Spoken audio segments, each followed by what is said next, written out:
pool party start the day at 5, 6 o'clock. Julio Fulio went live on Instagram and openly revealed his location to the world, fully aware that plenty of people were out for his life. Just hours later, the shooters arrived and carried it out. Months before his death, XXXTentacion appeared to foresee his own fate long before it became reality. Worst thing comes to worst, I a tragic death. Here are some rappers' most disturbing final moments captured on video before their deaths. Nipsey Hussle on March 31st, 2019. Surveillance cameras outside the Marathon clothing store in South Los Angeles recorded what would become one of the most analyzed pieces of footage in hip-hop history. The cameras captured the last 25 minutes of Hermes Asgodom's life, better known as Nipsey Hussle, as a seemingly casual conversation in a parking lot turned into cold-blooded murder. Examined from 5 different camera angles, the footage shows Nipsey standing outside his store at the corner of Slauson Avenue and Crenshaw Boulevard, the very neighborhood he had worked tirelessly to uplift. He was surrounded by friends, including Herman Cowboy Douglas and Carrie Lathan. Everything appeared normal just another afternoon at the Marathon. Around 3:04 p.m., a white Chevy Cruze pulled into the lot. The driver's girlfriend waited while a man entered the nearby Master Burger to order food. Then, at approximately 3:24 p.m., that man, Eric Holder Jr., a 29-year-old aspiring rapper and fellow Raw 60s Crips member known on the streets as Kuz, approached Nipsey for a conversation that lasted about 4 minutes. What was discussed? According to testimony from the 2022 trial, Nipsey mentioned rumors that Holder had paperwork, gang slang suggesting he had cooperated with police as an informant.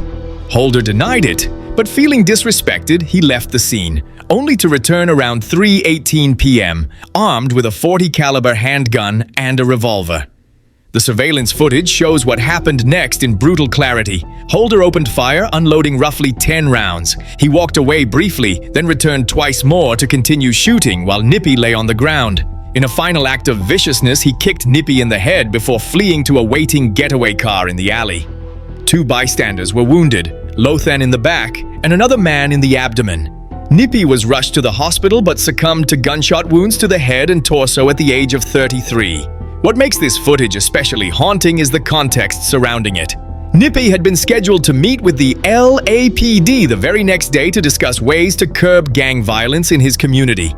He had invested millions back into Crenshaw, opening the Marathon clothing store, co-founding Vector 90, a STEM center providing coding classes for South LA youth, and renovating local playgrounds. Eric Holder Jr. was ultimately sentenced to 60 years to life for the murder.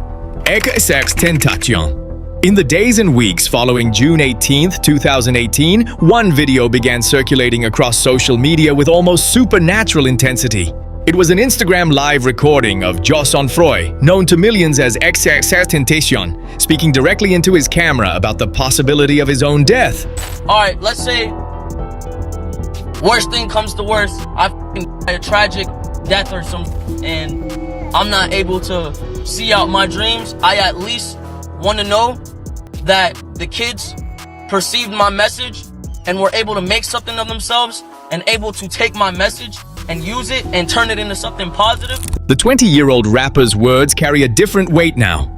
If I'm going to die or ever become a sacrifice, I want to make sure my life made at least 5 million kids happy. He spoke about ignoring criticism, about understanding his purpose and staying focused on his goals. He urged his followers not to let depression define them, saying their minds had no limits and that pain was proof of growth. This is where the timeline becomes important and is often misunderstood. While many believe this video was recorded just hours before his death, research shows it was actually filmed in December 2017, roughly 6 months before the tragedy. It resurfaced and went viral immediately after his passing, creating confusion about when it was recorded. His true final Instagram activity on June 18, 2018 was a post about planning a charity event in Florida. Even with that clarification, the video's prophetic tone remains deeply unsettling. On that same day, XXXTentacion withdrew $50,000 from a bank and later visited a motorcycle dealership in Deerfield Beach, Florida, where he was ambushed inside his BMW i Skate. Attackers in a Dodge Journey SUV blocked his path, shot him multiple times in the neck, and fled with his Louis Vuitton bag containing the cash. He died instantly from his gunshot wounds. And to at least have a good life. If I'm gonna ever be a sacrifice, I want to make sure that my life made at least 5 million kids happy. Or they found some sort of answers or resolve in my life. Regardless of the negative around my name, regardless of the bad things people say to me, I don't give a because I know my goal in the end, and I know what I want for everyone, and I know what my message is. In 2023, 3 of the 4 suspects were convicted of first-degree murder and sentenced to life in prison. The case was determined to be a targeted robbery rather than anything linked to the themes X explored in his videos. But anyone who watched him speak about death and legacy in that Instagram Live will never forget the chilling feeling of hearing him essentially eulogize himself. Lil Peep, Gustav Elijah. Auer was just 21 years old when he shared what would become one of the most haunting social media posts in music history. On November 15, 2017, during the final leg of his 33-date tour, the artist known as Lil Peep posted a photo to Instagram showing 2 pills resting on his tongue. The caption was devastatingly simple. It wasn't the only disturbing post from those final hours. El Paso, I took 6 Xanax and I was lit. I'm good. I'm not sick. I'm gonna see y'all tonight. Hours earlier in El Paso, Texas, he had shared a video admitting he had taken 6 Xanax pills. In another post, a concert photo, he wrote words that now read like an epitaph. "When I die, you'll love me." There was also a long, rambling caption that exposed his rapidly deteriorating mental state. "I just want to be everybody's everything. I don't let people help me, but I need help, just not when I have my pills." But that's temporary. I'm getting so tired of this. By the afternoon of November 15th, Lil Peep was on his tour bus in Tucson, Arizona. He had invited fans on board who supplied him with more Xanax. He also mentioned earlier that he had taken 60 milligrams of roxicodone. Around 4:30 p.m., he nodded off on the couch. His associates noticed him snoring, a sound later captured in a now-deleted Instagram story by fellow artist Beeks, who believed his friend was simply asleep. He wasn't sleeping. He was dying. It wasn't until 8:45 p.m. that concern turned into panic. A 911 call was placed at 8:53. Despite CPR efforts and paramedics administering Narcan, Lil Peep was pronounced dead at the scene. The Pima County Medical Examiner's toxicology report later confirmed the cause: an accidental overdose from the combined toxic effects of fentanyl and alprazolam, commonly known as Xanax. The fentanyl level was more than twice the typical lethal dose and was likely laced into the Xanax without his knowledge. His system also contained traces of cocaine, hydrocodone, oxycodone, tramadol, and THC. Looking back at those final posts, the pills on his tongue, the disturbing Xanax video, the words, "When I die, you'll love me," they now stand as a heartbreaking record of addiction's grip and the pill culture that continues to claim lives in hip-hop. Young Dolph. Surveillance footage from November 17, 2021 captures a moment of almost unbearable normalcy before it turns into horror. Inside Makeda's homemade butter cookies in Memphis, Tennessee, a man dressed in yellow, Adolph Robert Thornton Jr., better known as Young Dolph, is seen doing something routine, buying cookies from a shop he had supported and promoted for years. Let's watch Mr. Johnson step out of the car. Let's watch Mr. Johnson get out of the car.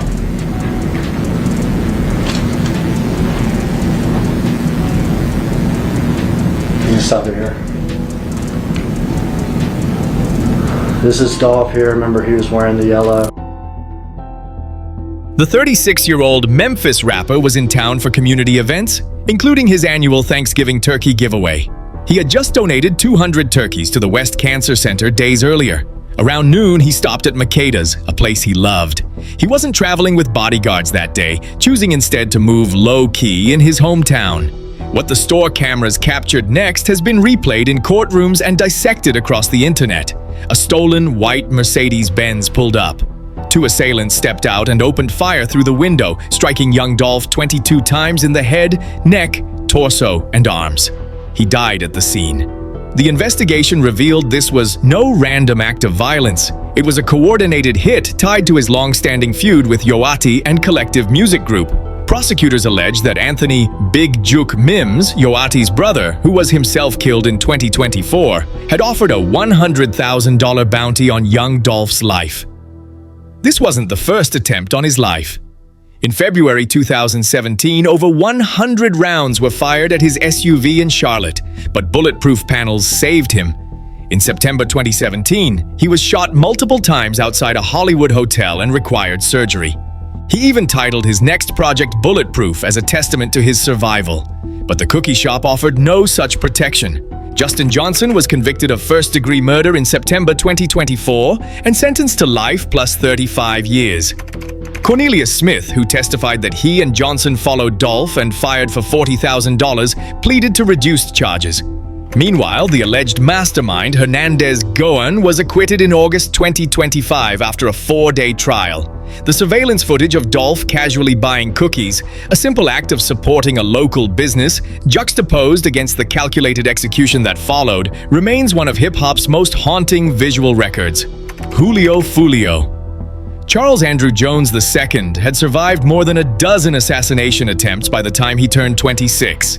The Jacksonville rapper, known as Julio Foolio, had been shot 4 times during his life, in the leg and hip as a teenager, with a bullet grazing his head in a Houston rental car shooting in 2020, and in the foot during an October 2023 drive-by in Jacksonville. Each time, he walked away alive. On April 4th, 2024, just months before his death, he posted something remarkable to Instagram. "I just want to say thank you to God for keeping me alive through these tragic last few years." He acknowledged the multiple attempts on his life, the friends lost to jail and death, and expressed feeling divinely protected. But then came June 22nd, 2024, his birthday weekend, and a series of social media posts that would prove fatal. Foolio advertised a pool party in Tampa on Instagram, tagging the location and inviting followers to celebrate with him. When police shut down the Airbnb event for exceeding occupancy, he updated his stories again, announcing the party was moving. "Lit everywhere we go," he posted. The celebration relocated first to a strip club, then to the home suites at 1166 McKinley Drive. These public updates made him a moving target for his rivals in the decade-long war between his 6-block KTA gang and opposing factions ATK and 1200. Let's look at this video.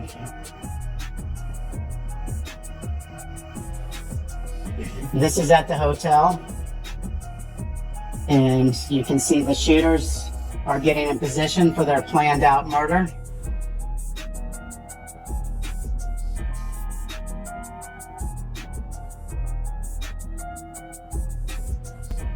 And they are shooting at Charles now, and you can see that he's a passenger in that car that's moving and trying to flee.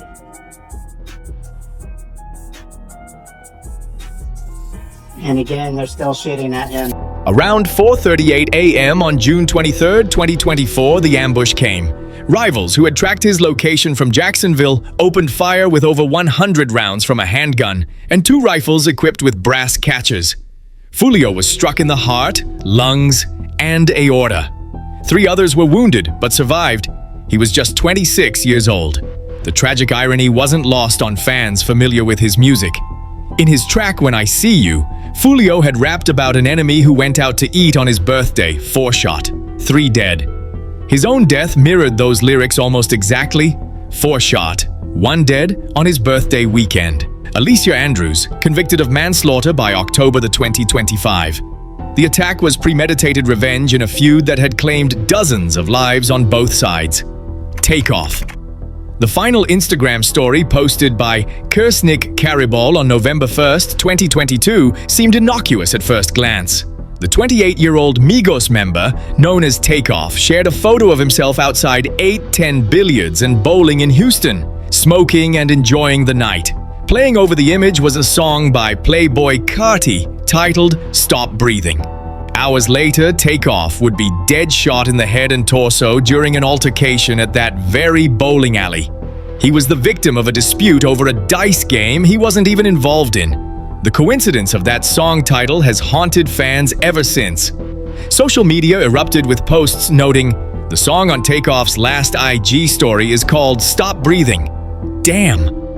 As the tragedy unfolded, others pleaded with people to stop posting these negative lyrics and album covers, warning against dark omens.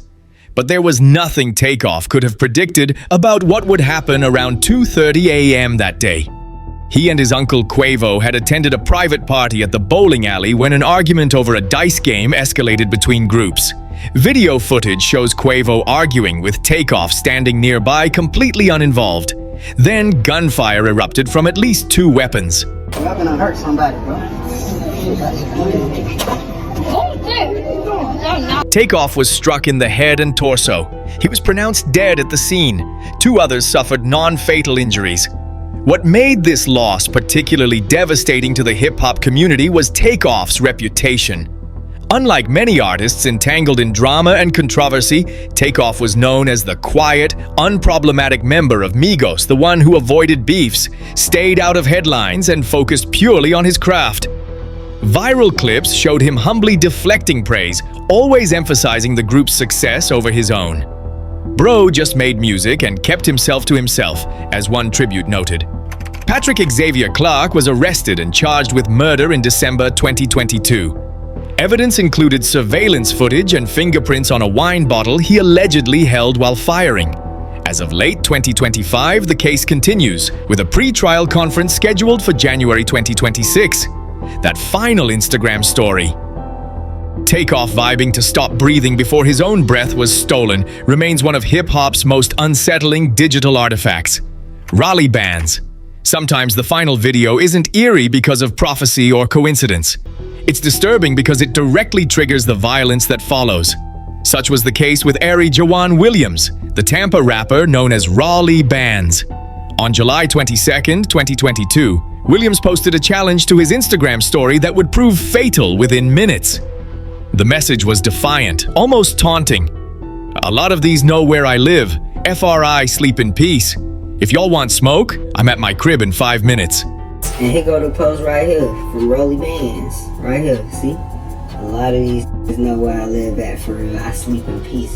If it won't smoke, I'm at my crib in 5 minutes. That's what he said. Got his smoke. Crazy. Around 3:30 p.m., just 5 minutes after the post, Williams was ambushed in the parking lot of his IQ Apartments on Bruce B. Downs Boulevard in Tampa. Investigators recovered 13 shell casings at the scene. Video evidence captured the assailant firing at Williams as he ran with his hands raised, landing a fatal shot to the back of his head. The Hillsborough County Sheriff's Office quickly confirmed the shooting was not random. Williams and the suspects were known to each other, and the motive traced back to a heated argument earlier that day over tax fraud involving Williams filing his sister's tax return. Williams had texted one of the suspects, "I'm 5 minutes away. If you're like that, pull up." 2 suspects were arrested.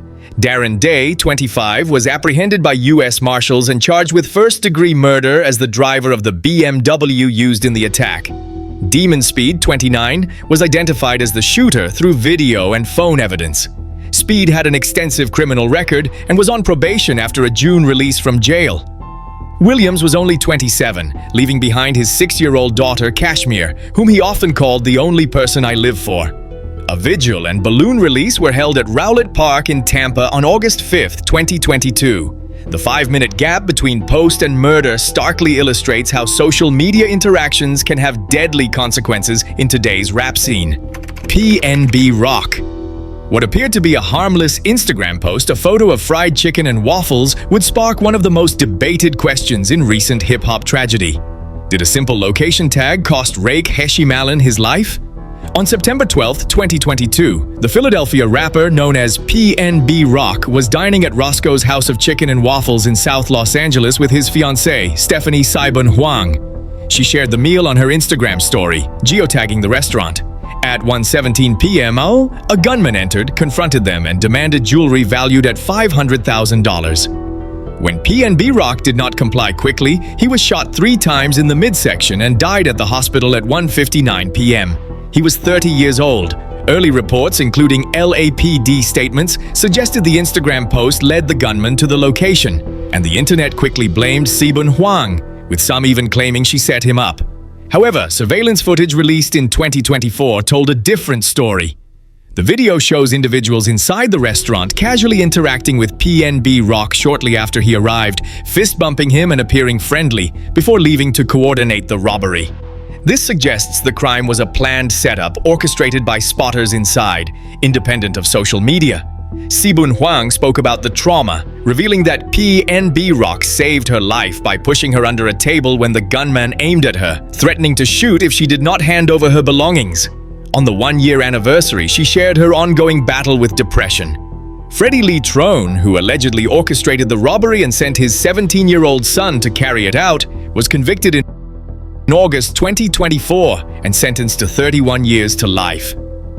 Whether the Instagram post played a role remains debated, but footage of the final moments, the meal, the confrontation, and the daylight violence at a cultural hotspot has become a case study in the dangers facing hip-hop artists and the complexity of assigning blame in the social media era.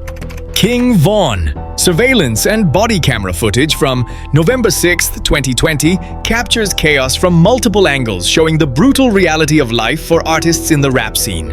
A violent brawl erupted in an Atlanta parking lot, with flashes of gunfire, bodies scattering, and the deadly aftermath of a confrontation between two rap crews that claimed the life of one of drill music's rising stars. Devin DeCoan Bennett, known as King Von, arrived at the Monaco Hookah Lounge on 255 Trinity Avenue around 2:15 a.m. with his entourage. Also present was Savannah, Georgia rapper Quando Rondo and his crew. What unfolded next remains hotly debated, with available footage offering fragmented but visceral evidence. Surveillance clips show a man in white, believed to be King Von, throwing a punch at someone from Quando Rondo's group. The fight escalates with pushing and grappling among roughly 10 to 15 people before the group suddenly disperses amid apparent gunfire. Body cam footage from Atlanta police captures the immediate aftermath, with commands echoing to put hands up and get on the ground. Affiliate Boss Top is handcuffed while asking if Von is okay, to which a crewmate replies that he is still alive at that moment. Other footage shows an individual allegedly firing at a fleeing truck believed to carry Quando Rondo and an associate, prompting police to respond and shoot, killing the suspect. King Von had been shot multiple times and was rushed to a hospital by a private vehicle, where he later died at the age of 26. The alleged shooter, 22-year-old Timothy Leaks, an associate of Quando Rondo, was arrested while being treated for his own gunshot wound. He was initially charged with felony murder, but charges were dismissed in August 2023 under Georgia's Stand Your Ground law, with prosecutors citing evidence that he acted in self-defense after Von allegedly initiated the attack. The case remains polarizing. Supporters of Quando Rondo argue the footage shows self-defense, while Von's fans counter that the clips lack full context. What is undeniable is that the fragmented footage of those chaotic seconds has been analyzed, debated, and mourned across the internet ever since. Indian Red Boy. Of all the final videos on this list, perhaps none is more viscerally disturbing than what occurred on July 8, 2021. Unlike surveillance or previous posts, this was broadcast live as it happened. Zariah Dijon Rivera, known as Indian Red Boy, was a 21-year-old rapper affiliated with the Bloods gang in Hawthorne, California. That summer evening, he was sitting in his car on Instagram Live with a friend, laughing and talking about everyday things. The mood was casual, just another live stream, until gunshots erupted. Viewers watched in horror as rounds tore through the vehicle. The camera captured Indian Red Boy's shocked reactions, his final gasps as life drained from his body in real time, while his friend ducked for cover. The Instagram Live continued streaming as chaos unfolded. The shooting was believed to be gang-related retaliation, with some reports linking it to Indian Red Boy having defaced a Nipsey Hussle memorial mural, allegedly making him a target. What makes this footage so uniquely disturbing is its real-time nature. There were no warnings, no premonitions, just a young man on live video talking to followers when violence erupted. Viewers witnessed a murder unfold live on their screens. The incident raised serious ethical questions about live streaming platforms and the psychological impact on those who saw the trauma firsthand. It also highlighted the dangers of gang affiliations in hip-hop, where social media presence can make artists both famous and visible targets. That brings us to the end of this video. For more content like this, click the cards on your screen.